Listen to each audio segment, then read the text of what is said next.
ashram for this thing, and Rishi Kanwa had the Rishi had blessed her already. That okay, fine, you go, and that she could have the baby. Shakuntala reclined in the shade of a tree and involved her mind in deep and intricate calculations of time and distance. है ना? How long the king was going to sleep before his orders to the charioteers and others, who, if they didn't dawdle on the way, should arrive at sunset. If they arrived so late, her father would let her go only on the following morning. And if they started at dawn, she was lost in speculations. But no sign of any messenger from the city. Each day it became more unbearable. She could not understand why.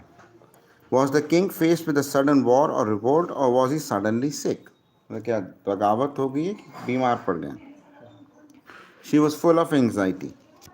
Day by day she hoped, straining her ears to the chorus for the chorus of palanquin bearers and the sound of chariot wheels.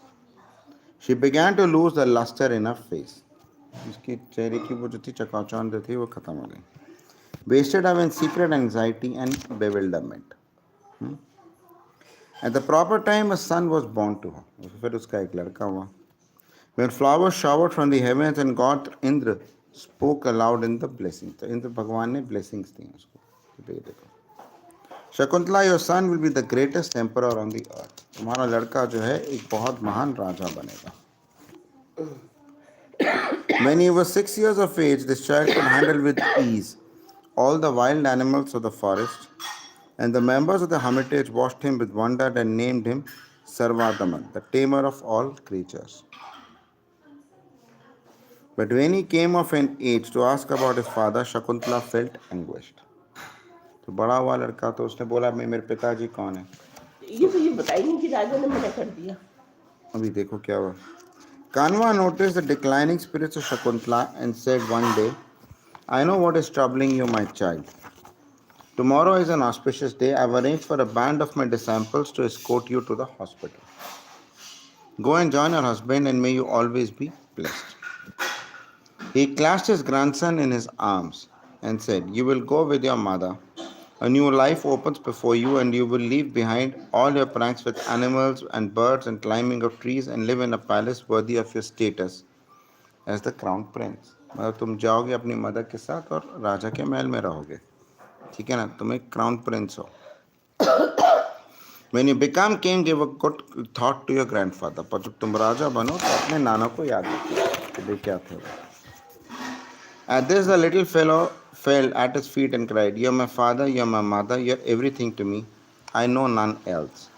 Let my mother go to the palace if she desires so, but I will stay with you here. I do not want to live in the palace. मतलब मैं अपने बनाना के साथ रहना चाहता हूँ जहाँ भी हैं, है ना? तो वो जो लड़का था जिसका नाम जो था वो रखा गया था सर्वादमन. उसने कहा हाँ सर्वादमन भरत हुए. हाँ उसने कहा कि मुझे जो पैलेस नहीं जाना, मुझे अपने नाना के साथ ही रहना. The sage was moved by this innocent attachment and tears came to his eyes. He called his disciples who were to escort Shakuntala and said to them, Shakuntala was born in the forest and grew up here in my hermitage.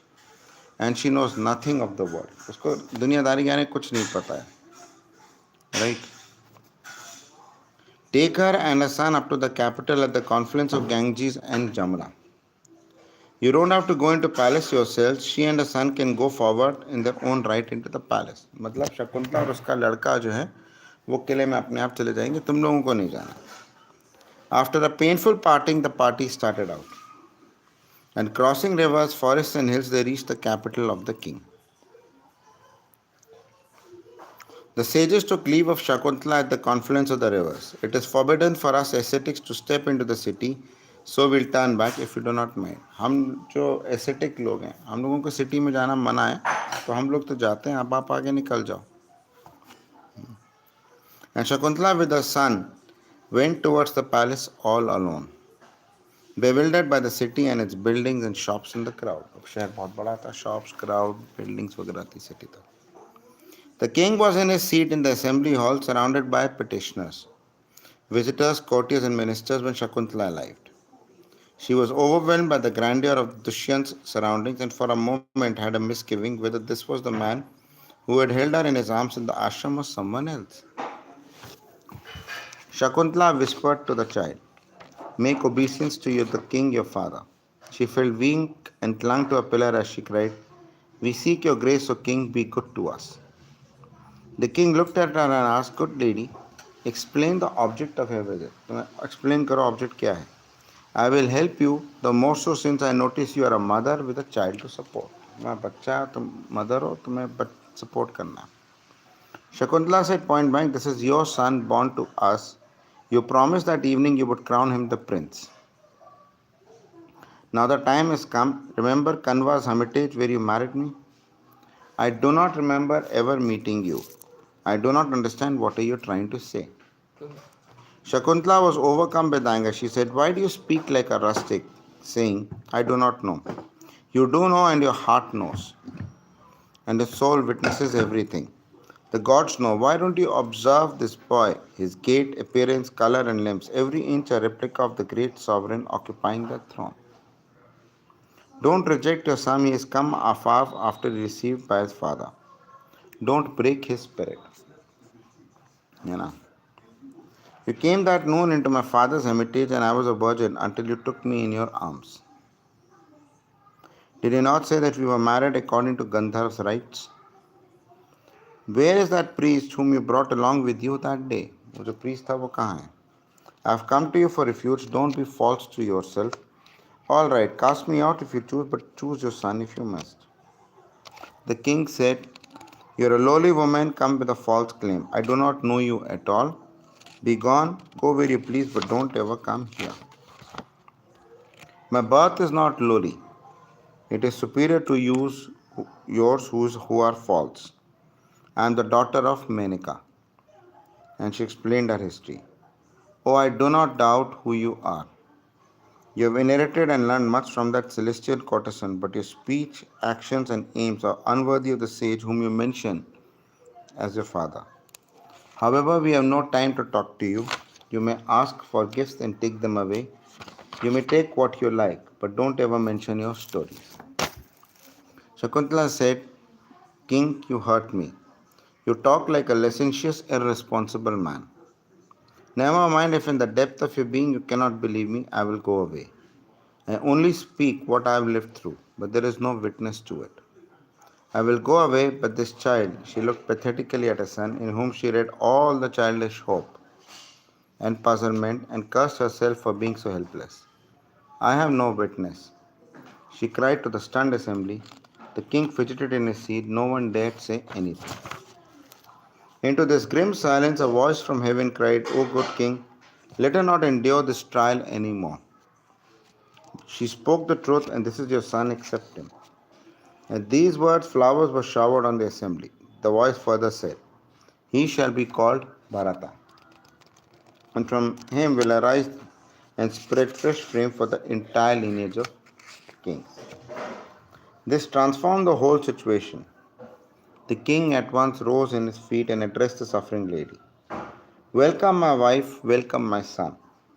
All problems were now solved. He explained with his arms about his wife and son.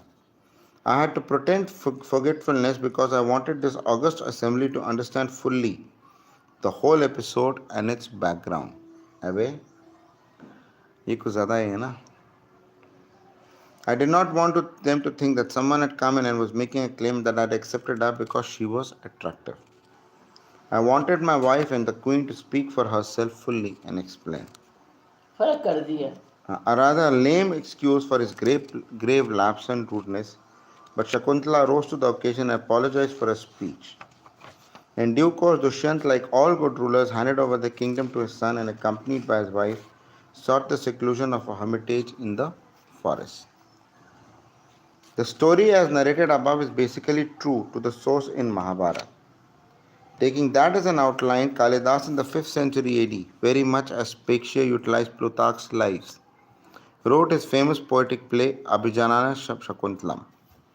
Abhijanana means signet or token. The episode turns on a token and a lapse in a memory. Abhijanana Shakuntalam may be called the earliest story written around the theme of forgetfulness. In Kalidasa's version, the whole near tragedy arises from a curse uttered by that ill tempered, sharp tongued sage Durvasa, who had come to the hermitage of Kanva on a certain day and found Shakuntala preoccupied with the thoughts of Dushyant, who had just left her. The arrival of this august visitor passed unnoticed by her. The sage shouted his curse, "Whoever is the object of your thoughts now will forget you." His utterance was loud enough to shock Shakuntala's companions Priyambada and Anasuya, who were nearby and who ran after the departing sage with apologies on behalf of Shakuntala. But Shakuntala heard herself nothing and saw no one, her mental state being one of utmost confusion. She had given herself in marriage to Dushyant on her own responsibility, and the king had parted from her, promising her to take her home within 3 days. Her father was away and she had married without his sanction, and she felt guilty and very lonely after the departure of the king. In this state of mind, she overlooked the arrival of the august visitor. She was totally unaware of the curse as well as the mitigation the angry sage pronounced in the appeal of Shakuntala's companions. The man's memory will revive when he sees a memento. After waiting for a few months, with pregnancy advancing, Shakuntala starts off for the city with the Scots for the ashram. The Scots take her into the presence of the king and explain the object of their visit. The king shows concerns for the girl, but has no recollection of ever meeting her. At a critical moment of their effort to revive his memory, Shakuntala dramatically tries to flourish the signet ring that was given by her Dushyant after their secret marriage. Shakuntala searching her finger, alas, where is the ring?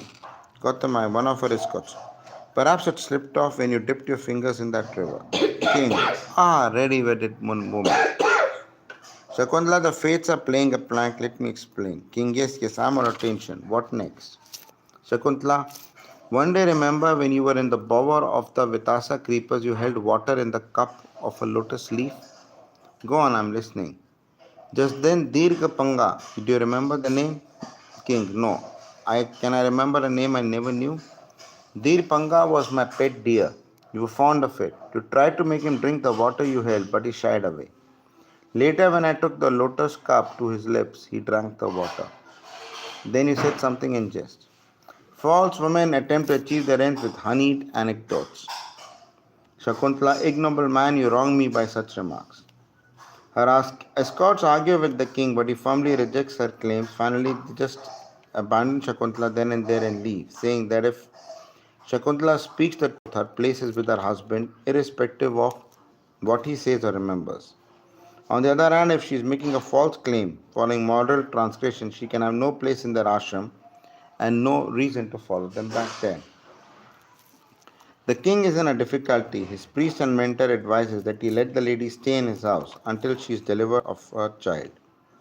All that Shakuntala can now do is to follow the priest in tears, appealing aloud the desperation of the Mother Earth.